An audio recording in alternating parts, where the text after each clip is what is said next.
What does it take to be a leader that is making a lasting impact? Our guest today is Mosongo Moukwa, and he is a seasoned business executive and a consultant who has dedicated his whole career to helping companies to thrive by commercializing new technologies, diversifying their product offerings, and entering new markets.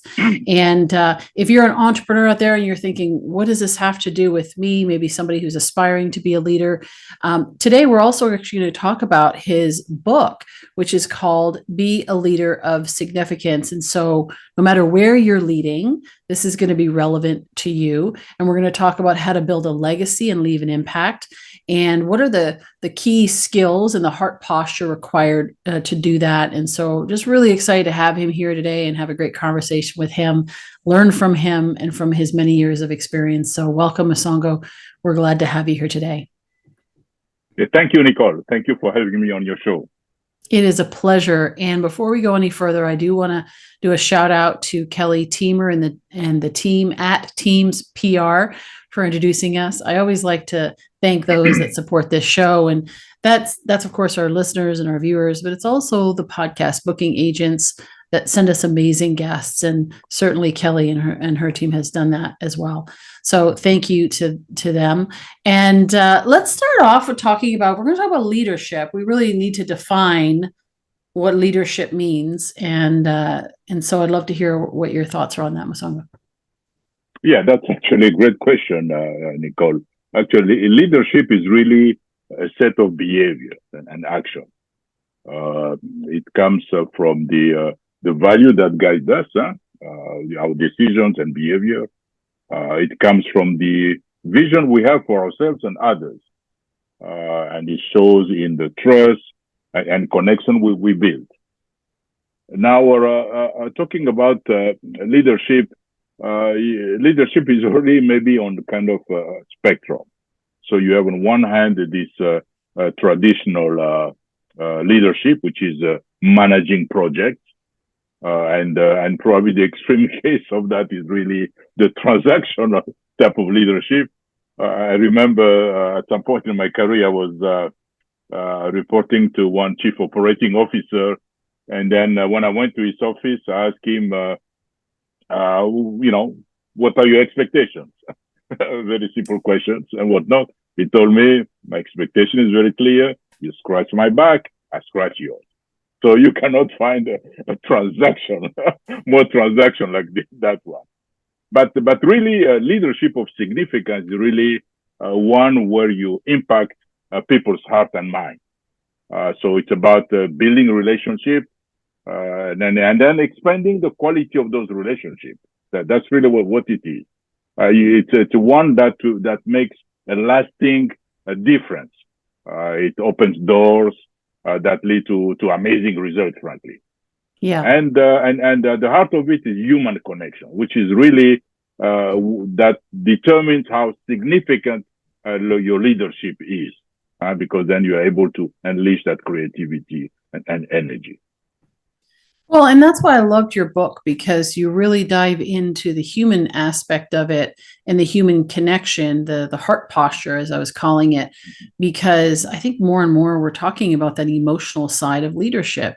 I mean, the transactional side, where most of us are pretty familiar with it. It's easy to kind of understand that, if you're a leader, then you're responsible for the bottom line results of the business. But in order to get those results, I just find it interesting how, and it's changing, but how so many leaders actually see that as, when I focus on that, it's the what you focus on expands. So they focus on the numbers, and in that, sure, your numbers may increase, but you actually get a lot further ahead when you actually invest, because people move product, people sell services, people are the ones that actually do the work and create the productivity that leads to the profit that you're looking for. And so you can't forget that. And so what do you think is the greatest challenge that leaders face in terms of really connecting on that heart level with their team? Yeah, I think first of all, you mentioned that emotion. So human connection. So when you put emotional connection at your foundation. Then you're beginning to discover what people are capable of. You create a foundation for confidence that lead to new and exciting things for people, and for the company and for yourself. So you motivate others to achieve something that matters to them and to the company as a whole. Now, people often think that if you focus on that, actually it's a false dichotomy between productivity and engaging of people actually. And I think people tend to gravitate towards that transactional leadership because it's the easiest one to do.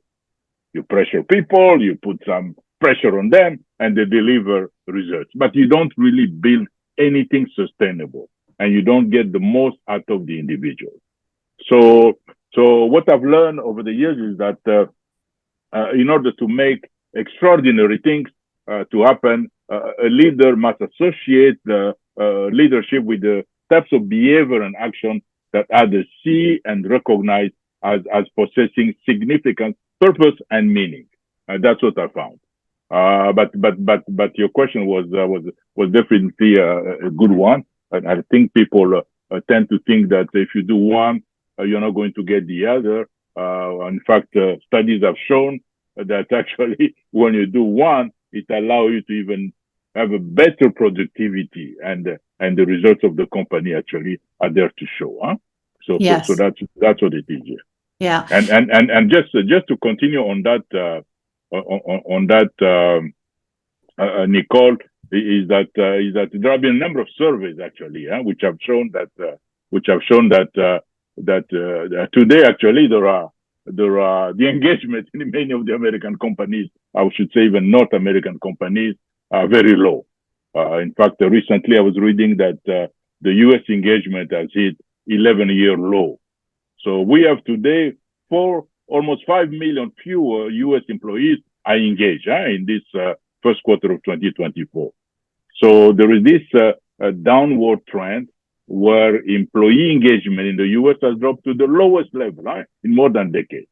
In fact, last year Gallup found that U.S. employees were detached from their employers, with the workforce reporting less role clarity, lower satisfaction with the organization, and less connection to their company mission and purpose. So this engagement of employees is extremely important. In fact, there is direct correlation between that and the overall productivity of most companies. Yeah, it's interesting that there's so many leadership consultants out there, leadership books, conferences and so forth, speaking to this, speakers talking about this idea of a whole person workplace, or humanity in the workplace. And yet, like you said, the engagement's actually going down. Somehow there's a disconnect there. Leaders think they're being humane. They think they're being connecting with their teams, but they're not for some reason. And and it's funny because we're all human beings and we all are in relationships, and this just should be pretty easy to do, but there's a disconnect to that. Can you tell us maybe an example? I know you've worked all over the world, in major companies, maybe an example of where you've gone in as a leader or advisor and started to turn that around, and what you noticed in that process. I'm sure that these leaders are not, certainly there are some transactional leaders, but there's a lot of leaders who think they're connecting and yet they're not. And so how you were able to actually make that shift and turn that company around. Yeah. First of all, this is a great question, actually, Nicole, and thank you for the question. What do employees are looking for? They're looking for, number one, the sense of belonging. Let me give you this story.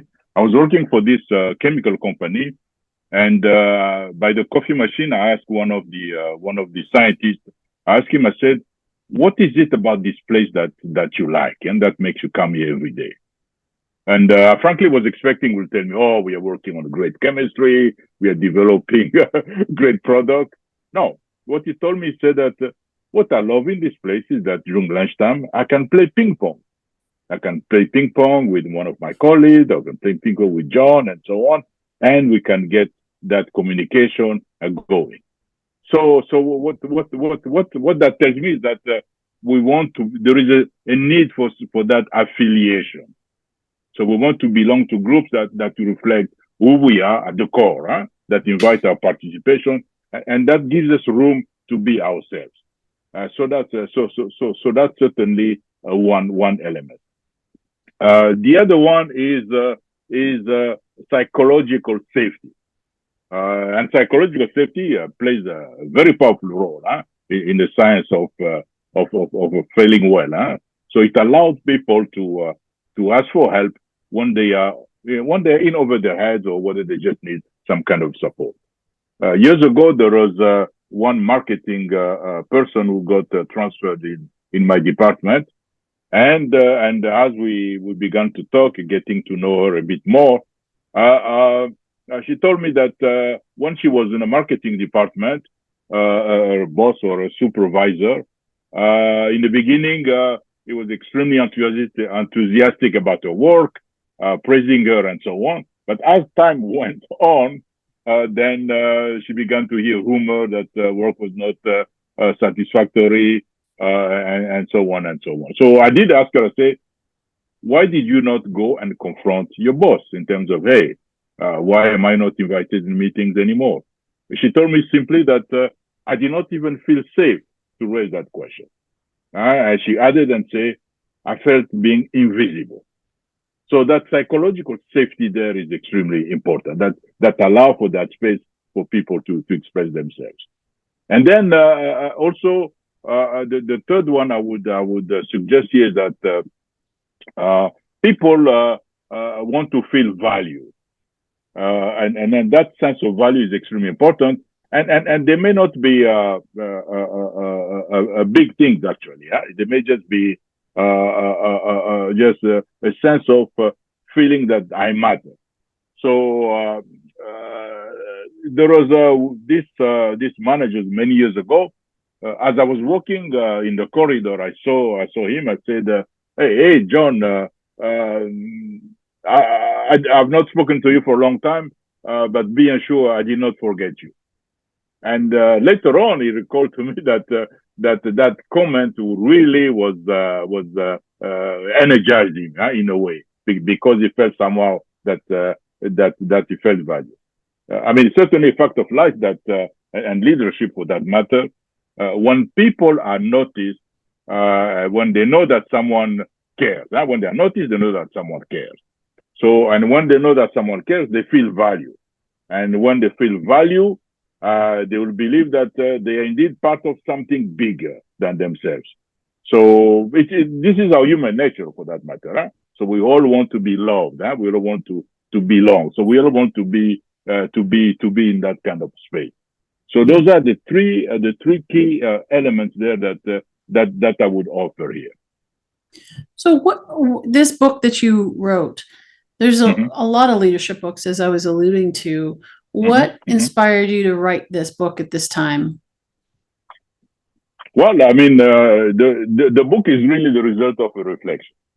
When I look at my career, my leadership journey, I came to the conclusion that even though we were successful, we developed great products, we helped the company increase market share, but really it was not really the outcome that counted. It's really the outcome was the result of much greater transformation. So I wrote this book because I believe that engagement is crucial for organization, and without it, motivation, passion, and energies are lost. So the book is not about theoretical leadership concept. Rather, it's about advocating for impact leadership in every moment, in everyday moment. So my aim was really to and is to inspire people out there, managers, leaders, to seize leadership opportunity create those moments of significance for others' growth. So by sharing stories, and in the book I'm giving actionable practices from my own journey, I hope to provide a roadmap to enhance their leadership competencies and foster positive and lasting change within their organization. Yeah. And I appreciate that. Yeah, I loved all the stories in it. So you've been leading for a long time. Were you always a leader that was intentional about creating significance and being a leader of significance and creating value for others? Or was there kind of a turning point at some point where you realized that was the direction you needed to go? I know I can speak for myself that being even my early 20s, I pushed a team. I was working with had a business team, and I was pushing towards an outcome. And sure, I like you talked about earlier, I motivated them, kind of sort of nudged them, pushed them, whatever, cajoled them to get the result. And I realized I, quote unquote, won the battle and lost the war, if you will, because they got to that result, but they were so disengaged afterwards. And I was very young learning that and realizing I don't ever want to do that again. And so those defining moments define the rest of our life in terms of can define the rest of our lives in terms of the way that we approach things. So I'd love to hear that from your story. Yeah, you're absolutely right. Actually, leadership is a journey. Huh? Yeah. So that's really what leadership is about. When I became a manager, actually almost by accident, there was certainly two areas. One is that I discovered my own authenticity. But by that I mean perhaps this story can help here. One of the assignments I was given when I was first appointed as a manager was to lead a technological project, which was of great importance to the company. But the head of the department we're working for, he was the traditional leader. So much so that he was the one that would select people who will be leading those projects, not as the manager. So for that particular project, he had asked me who I was going to assign this particular project. So I told him I'm going to assign it to Jim. And then he said, well, you might reconsider that because I think Frank is the right person. But I recognize that Jim was actually very hardworking and intelligent scientist, perhaps one of the brightest minds for our group. And for that particular project, I felt very strongly that he was the person to lead that project. Still, this vice president, did not agree because he saw this fellow Jim just somebody we should never give a project. But I persisted, and actually I thought I was going to be fired. But I signed the project to Jim, and we were able to achieve the expected performance. But what I've learned is that I was able to be true to myself. I was not operating based on expectations, perhaps, of others, and I discovered really my own authenticity, meaning that I was able to make a decision and not feeling uncomfortable. I felt like this was the right thing to do. So that's something which I think a leader they should carry out throughout their journey. But the other one is that when I became a manager, in the beginning I was not really good at giving feedback. So I was very good in energizing people, but give them feedback, it was not really great because those are the people who used to be working with me as a scientist at the time. So I was not really. But then I began to realize that that was affecting the performance of the group, and it was affecting the credibility that our department was having vis-a-vis outside. Then I have to recalibrate. And now recalibrating meant for me to rather than attacking the action, the behavior, I began to attack the people. John, don't be lazy, do this and whatnot. And that was also very wrong. And then over time, I began to learn that no, you really have to attack the behavior. That's what you need to correct, not attacking the individual.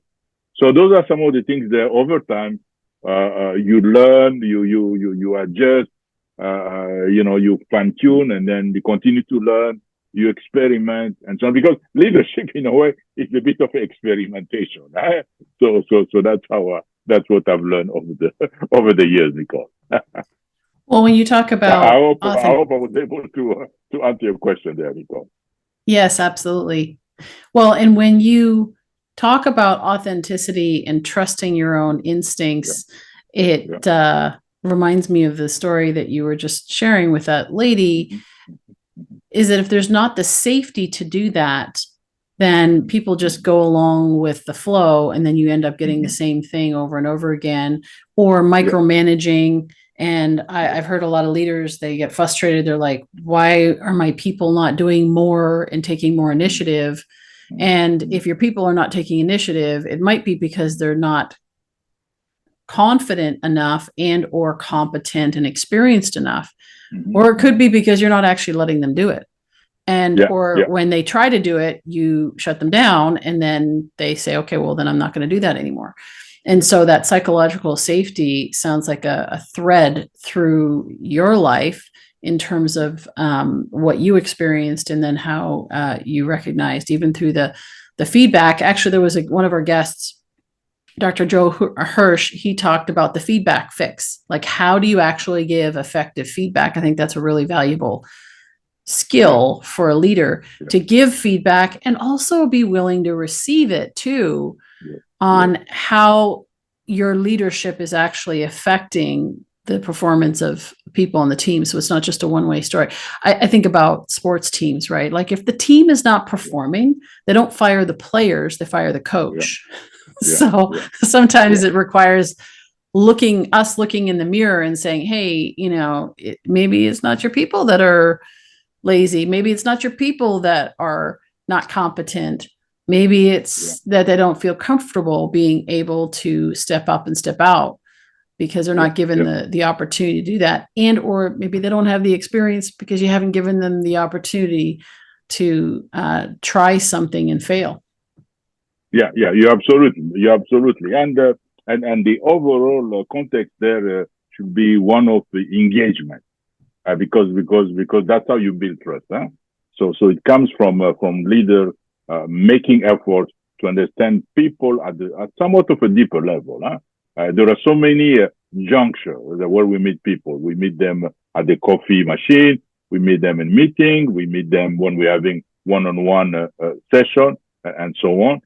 So that engagement is very important. But first of all, the leader has to be visible, because people are not going to trust someone who is invisible.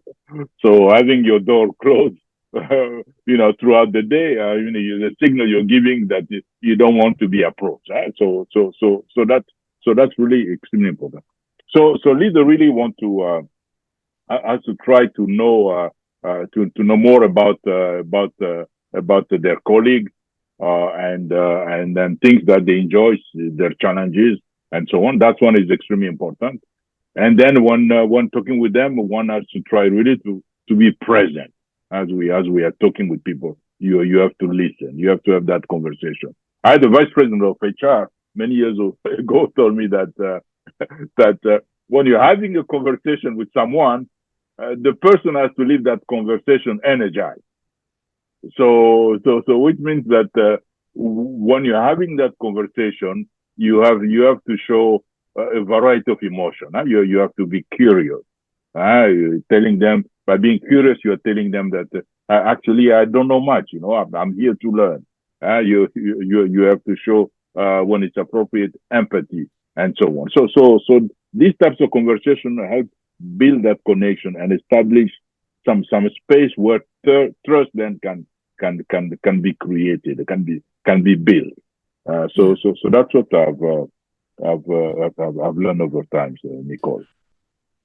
Well, and it seems like it's such common sense, and yet oftentimes we get so busy focusing on the bottom line, the top line, and all the things that need to happen, the moving parts, that we forget that they're human beings, and that, I'm going to coffee and I just need to get my coffee and get back to the office, and keep working. But what if I took a minute or two and talked to somebody, stopped along the way and said hello?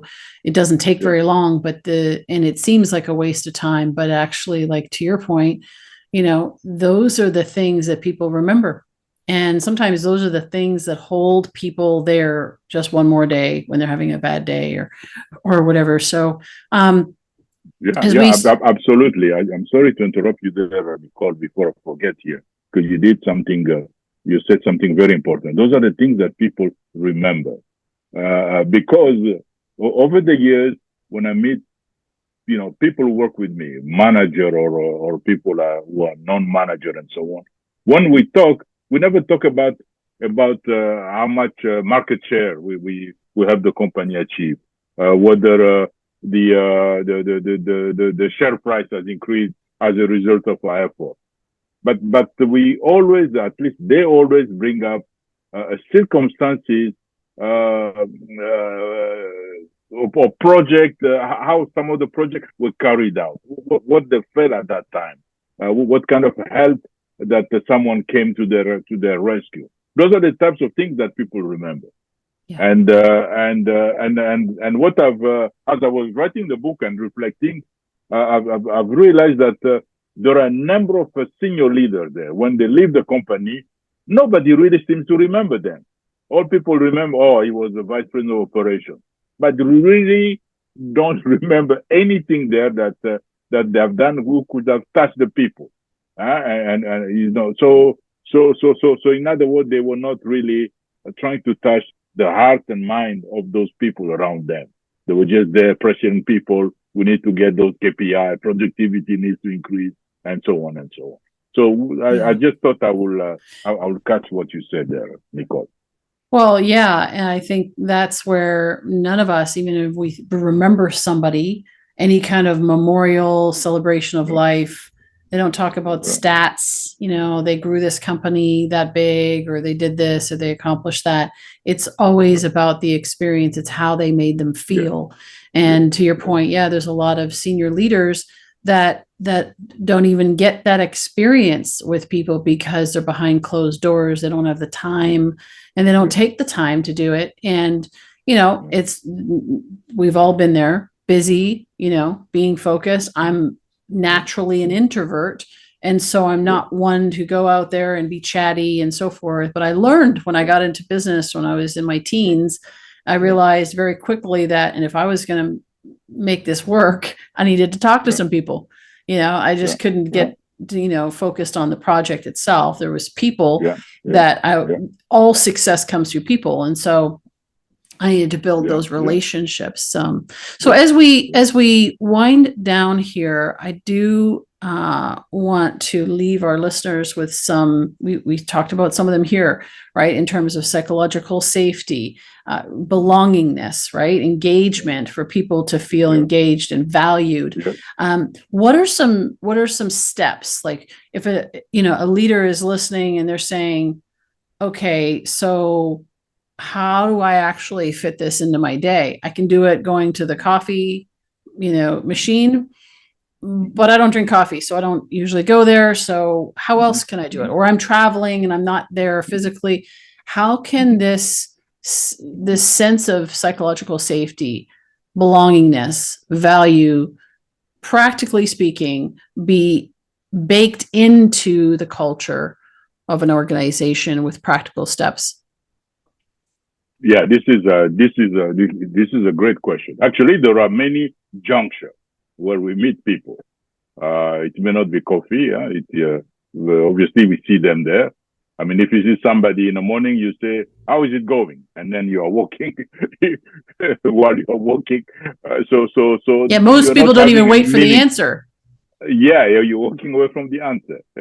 I'm asking you, but I'm not really interested in knowing what you are doing. So there are many junctures there that we meet people, which actually represent opportunity for us to get to know people. An employee, don't ask them, hey, how is that project going? Because you want next thing to, you are ready to fire and tell them, we are very late, but instead, for example, you can ask, hey, what has been some of the success that you have gotten so far in that project? Well, what are some of the bright spots there? And then now you're beginning to open the different types of a conversation, actually. So what I'm saying is that one can start right there by engaging their people and having some meaningful conversation, having that persistent curiosity, and you build it over time. It's not one time shot. So it has to be somewhat what I say, persistent curiosity that you need to display. Frankly, I think that could be, if nothing, that's something that I would say people ought to take away and start to do tomorrow. So as you're talking with your colleagues there, ask good questions. Adopt a posture of humility. You by asking question, actually, you are confessing that I don't know and I want to learn. You are also honoring the other person, frankly. So these are the types of questions there. Avoid those types of closed questions, where people will give an answer yes or no. And what I've learned is that open-handed questions are generally humble questions. They're encouraging the other person to take control and take the conversation where they want it to go. And then finally, I would say, try to learn the stories of others. Stories really, it's very, very powerful. I did one exercise many years ago where I have employees interview each other. And then the question was that, what is it in your career here that you felt alive at work? And then I remember this old gentleman who was near retirement, and he recalled the story that in the beginning of his career, he was asked by the people at the manufacturing plant to go there and help them address some productivity issues. So he went there and so on. And then this is the time that he said that he really felt alive. He felt alive because had the people asking to contribute. And he felt alive because he also felt that his recommendations were taken and so on. And then the interviewer, what the interviewer learned in the process is something that he did not know, that this fellow could actually become alive. If you put him in similar situation, then that's something that could even energize him further. So that, because you could see this fellow when he was telling his story, he was very animated, and that was something he did maybe 30 years ago. But you could feel that energy was still there. So you put him in the same situation, he's going to get that energy because he will remember how it felt then. So that's really all I would say. That's a great question. I love asking people what they're passionate about, what makes them feel most alive. Yeah. What do you do when you do that? You could do it like all day, every day, right? Not get bored of it. It's like, but that feeling, like what you were talking about with this gentleman, you think about his memory went back way, way back.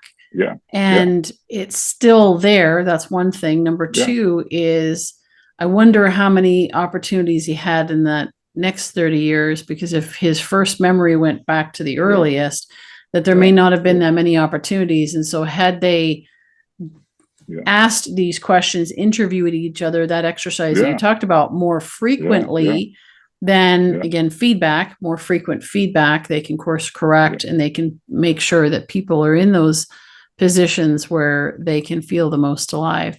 And that's when, you can pay for somebody's heart, you can pay for somebody's head and they'll show up. But if you want their heart, you got to do the things that you're talking about here. And that's where leaving a legacy of impact as a leader comes in. And so thank you so much for sharing. I love the stories because stories are practical, right? Yeah, because Nicole, learning about other people's story builds that emotional connection. Huh? In Yes. fact, social scientists, they say the stories offer windows into personal experience, huh? Specifically human agency. So, Yes. so when you pick up on those enlivening experiences, you pick up energy of others, So that creates new ways of engaging with them. So, Yes. yeah, I always thought that was very powerful. Yes, very much so. Well, I'm going to encourage our listeners and viewers to go get a copy of your book, Be a Leader of Significance. I think that's a great aspiration for all of us to be someone that has a significant impact in the lives of others and moves from that transactional high production focus on just the project being completed. My top strength on the strengths finder, you mentioned Gallup earlier, is achiever. So I'm naturally inclined to get stuff done. And that's where I needed to learn and realize that in order for me to accomplish this, I'm going to accomplish those things through connection with people and working together. I can go a lot further with others rather than trying to do it all on my own. And so being a leader of significance is key. So especially as we're talking about becoming leaders of transformation, leaders of transformation are those that first of all lead themselves well and then start to help others to step into all that they're capable of being, help them transform the way they see themselves, others, in the world around them, and so that they can be more effective and create transformation. I mean, it's surprising sometimes where those innovative ideas, I'm sure you can attest to that, where they come from. They could come from someone on the front lines, but if you don't have conversation, interact with them, you never hear those stories. You never hear the feedback. You don't hear, hey, you know what, last week when I was doing this, and there's a better way to do this. We don't have to, we keep doing it this way. And I just think that there's another way. I've been doing it for 10 years. I know there's a better way, or 2 years or whatever. And so those are the opportunities, the missed opportunities. So on so many levels is important. Simple. It is simple. It's not always easy, right? Because we get stuck in our day, but it is definitely simple and it is definitely significant. So again, thank you for sharing a little bit. And I'm just saying, as I said, encourage everyone to go get a copy of your book, and we'll make sure also that your links are in the show notes. So anyone wants to connect with Mosongo and his website, LinkedIn, and the book is all going to be in the show notes. And I always say, leaders of transformation take action. So take action on something that you heard today as we were talking. And it may sound simple, it may sound like obvious common sense, but challenge yourself. And I'm doing the same thing even as I'm listening to what we talked about here today, is to challenge yourself and say, am I really connecting? Am I really stopping and having that persistent curiosity to hear what the other person says? Or am I so rushed that I'm just waiting for the surface answers so that I can, move on to the next thing? But to really stop and check in with people, and leaders of transformation, we know how to do that, right? That's what we're called to, right? And as I said, even for myself, my natural inclination is oftentimes to just keep focused on the task, but to remember that people are important. So I encourage you to do that. I encourage you to take something that you learned here today, apply it today, tomorrow, in your conversations, get curious, ask questions, and create the space for people to thrive. And as you do, we'd love to hear your stories on how this has impacted your results. And you, of course, can find us on Leaders of Transformation. You can find us on social. And we just love to hear your stories and how we can continue to support you in being the leader of transformation that you're capable of being. And and next week, we're going to have another guest on this show and continue the journey of exploration into what it means to be a leader of transformation. So we encourage you to join us again next week. Share this with a friend. And we just appreciate you being here today. So have a great day. We'll look forward to seeing you next week. Thank you. Thank you.